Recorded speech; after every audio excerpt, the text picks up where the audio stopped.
So here's how to get to the Vertex in the back.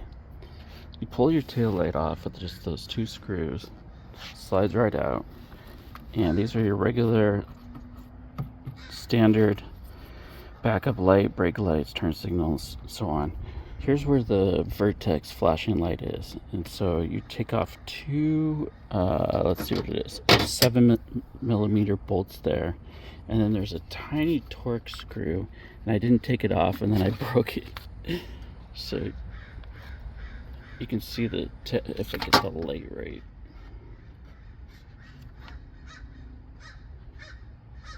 The tab is broken right there, so make sure you take off that last Torx screw before you pull on it like I did.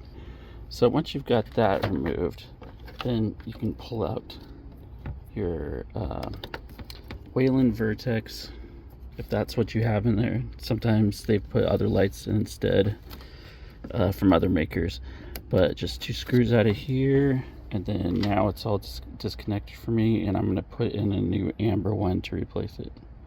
Make sure you do all the new washers and stuff, because this thing looks really messed up after 6 years. Still works though. I'm going to try to sell it.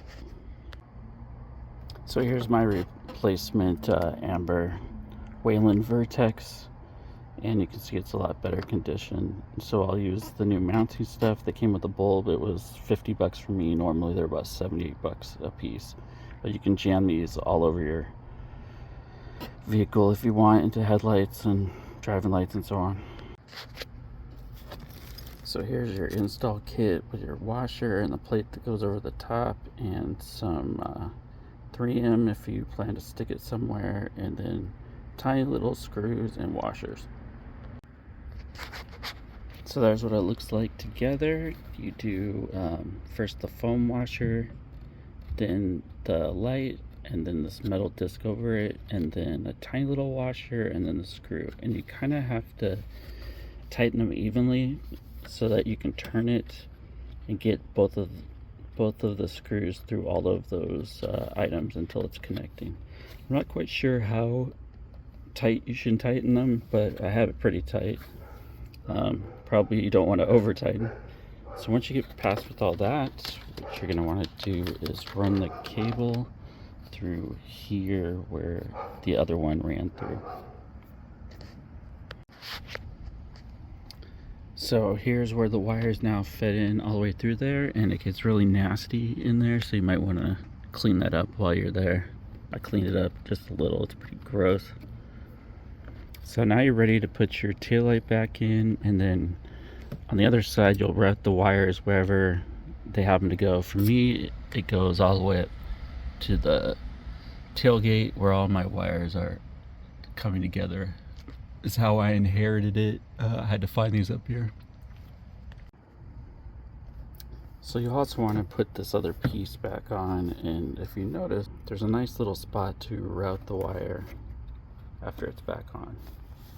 And then the old wires were kind of like twisted together around each other, and so you may also want to do that rather than have to zip tie them.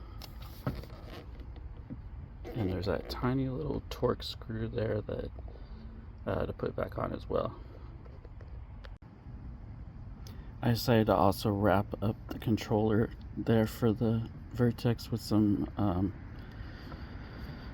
cloth speaker mesh, just so that if it's bouncing around the tail light, it's not rattling really bad. So here's what the rear Vertex look like. It's not dark right now, but you get the idea. They fit up in the top of the white section. So normally police cars might have, like, say, red and blue alternating, or just white. A lot of them just have white, but this is the civilian version with amber instead.